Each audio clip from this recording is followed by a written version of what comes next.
गुरु प्यारी साथ संगत जी, आप सभी को राधा स्वामी जी। संगत जी, अगर दिल में आस्था सच्ची हो तो बाबा जी अपने दर्शन खुद देने आते हैं।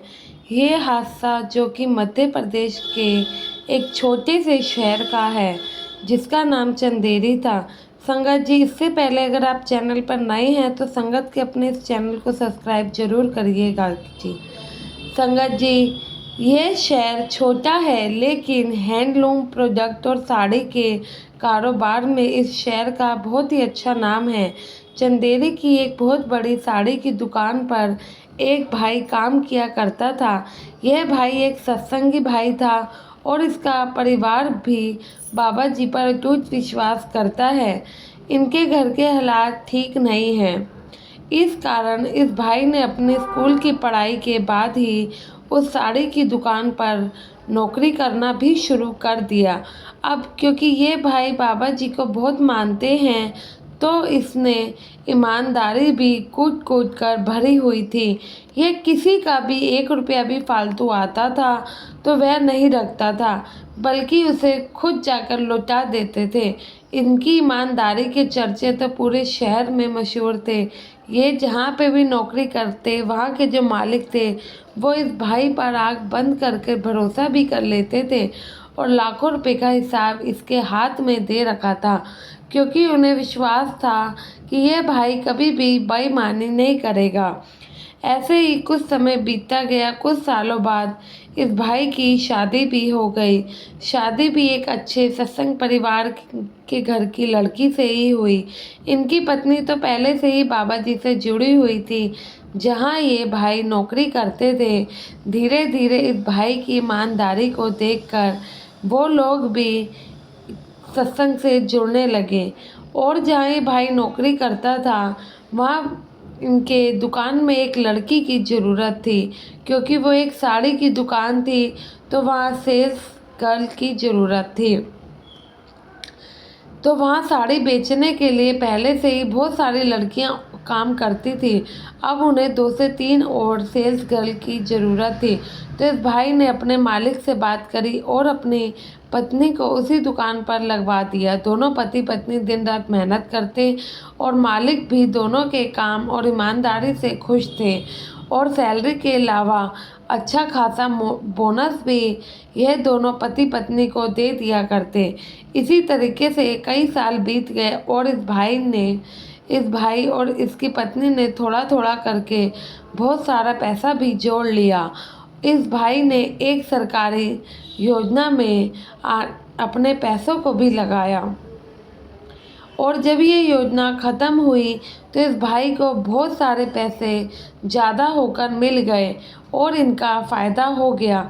जब घर में इतने सारे पैसे आए तो एक दिन दोनों हस्बैंड वाइफ ने सलाह करी, क्यों ना हम अपने ही खुद की एक छोटी सी दुकान खोल लें, क्योंकि हम मेहनत तो करते ही हैं। अगर दोनों दुकान खोलेंगे तो उसमें ही मेहनत कर लिया करेंगे। दोनों ने सोचा कि अब हमें इस लाइन का बहुत एक्सपीरियंस भी है तो और बाबा जी भी हमारे साथ हैं, तो चलो इसी सोच के साथ हमें पहले दोनों ने एक दुकान ढूंढना शुरू किया।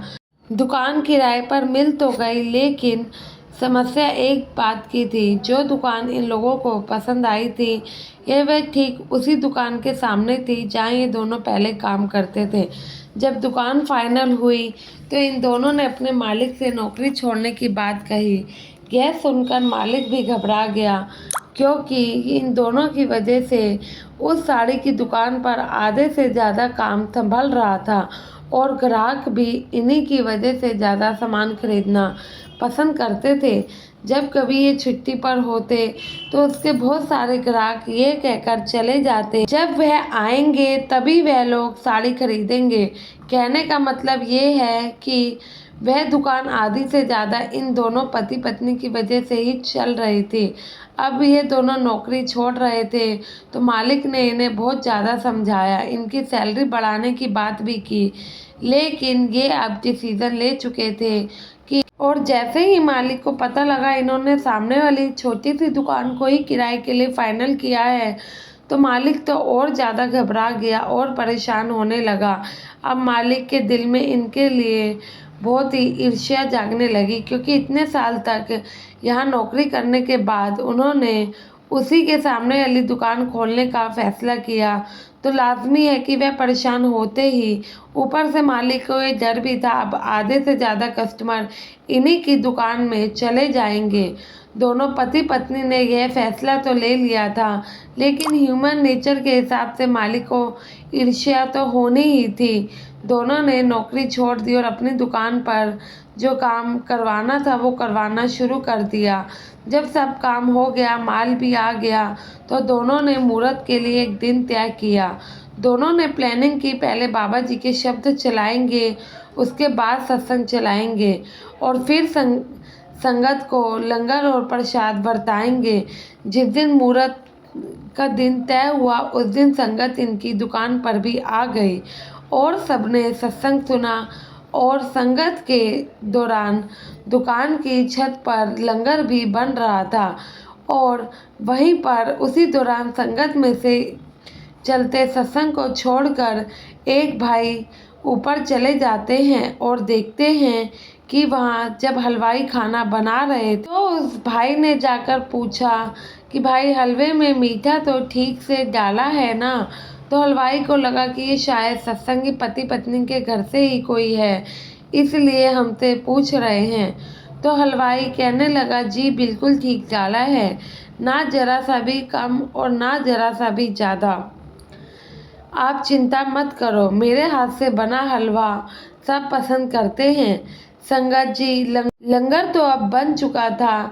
वही हलवाई कहता है, संगत लंगर कम, हलवा ज़्यादा खाएगी, क्योंकि ये बना ही इतना स्वाद है। तो वह कहते हैं कि भाई एक काम करो, 2 चम्मच हलवा मुझे टेस्ट करवा दो। जब तुम इतनी तारीफ़ कर ही रहे हो तो हम भी खाकर देखें, इसमें ऐसी क्या बात है। हलवाई ने एक कटोरी में थोड़ा सा हलवा निकाला और उस भाई को दे दिया। हलवा खाते ही वह कहने लगे, भाई तू तो कह रहा था कि हलवा मीठा है, लेकिन ये तो एकदम कड़वा है, इतना कड़वा जैसे कि इसमें जहर मिला हो। हलवाई ने हैरानी से कहा कि आप ये कैसी बातें कर रहे हो? मैं इस शहर में सालों से ये काम कर रहा हूँ, आप कह रहे हैं कि मैंने इसमें जहर मिलाया है? तो वह भाई कहता है, नहीं भाई, तूने नहीं मिलाया, लेकिन किसी ने तो कुछ गड़बड़ करी है। हलवाई ने कहा कि आप रुकिए, मैं भी एक चम्मच खाकर टेस्ट करता हूँ। जैसे ही हलवाई हलवा खाने लगता है, वैसे ही वह भाई उन्हें रोक लेता है और उनसे हलवा छीन लेता है। कहते हैं, बेटा इस हलवे को ढककर रख दो, इसको संगत में मत बरताना, और मुहूर्त हो जाने के बाद इस सारे के सारे हलवे को मिट्टी में दबा देना, और जब सब चले जाएं तो पास में लगे हुए सीसीटीवी कैमरा में देख लेना कि किसने इसमें जहर मिलाया है। हलवाई कहने लगा कि ठीक है, लेकिन फिर संगत को मैं क्या दूंगा? इतनी जल्दी इतना सारा हलवा मैं कैसे बनाऊं? और बनाने के लिए सामान भी ख़त्म हो गया है। तो वह भाई कहते हैं कि तुम एक काम करो, बाज़ार से जाकर अपने 2 आदमियों को भेजकर, वहाँ मेरी गाड़ी खड़ी है, उसमें हलवे का बहुत सारा पतीला है, तुम वो मंगवा लो। तो हलवाई ने फिर से हैरानी से पूछा कि आप कौन हो? इतना सारा हलवा आप किस लिए लाए थे?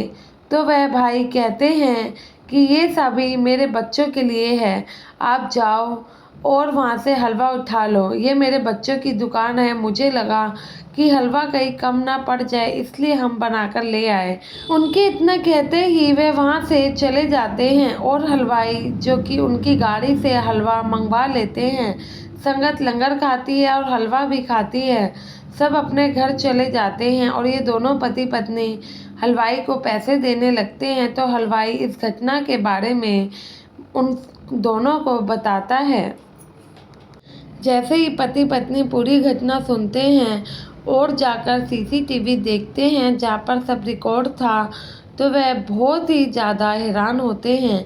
पति पत्नी सबसे पहले तो उन बाबा जी का शुक्र अदा करते हैं और देखते हैं कैसे वहाँ पर बाबा जी की गाड़ी खड़ी थी, अब वहाँ कोई गाड़ी नहीं थी।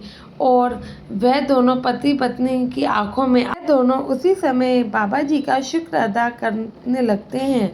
सीसीटीवी कैमरा देखने के बाद दोनों पति पत्नी को पता चलता है कि जिस दुकान पर वे पहले काम करते थे उनके मालिक के बेटे ने चुपके से हलवाई की नज़र से बचते हुए हलवे में जहर डाल दिया और कैसे एक सत्संगी ने आके हम सबकी जान बचा ली।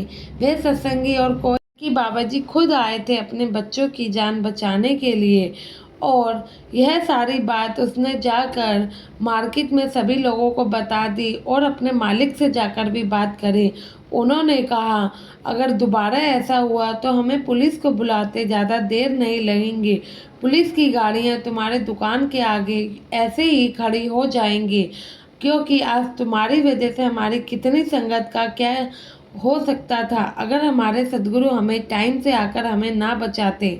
इतनी भी किसी से क्या नफरत करनी कि तुम किसी की जान लेने पर ही उतारू हो गए और एक आध बंदा होता तो ठीक है। इतनी संगत थी, अगर तुम हमारे साथ भी बुरा करते तो हम सहन कर लेते, लेकिन तुमने इतने लोगों के साथ कैसे बुरा किया।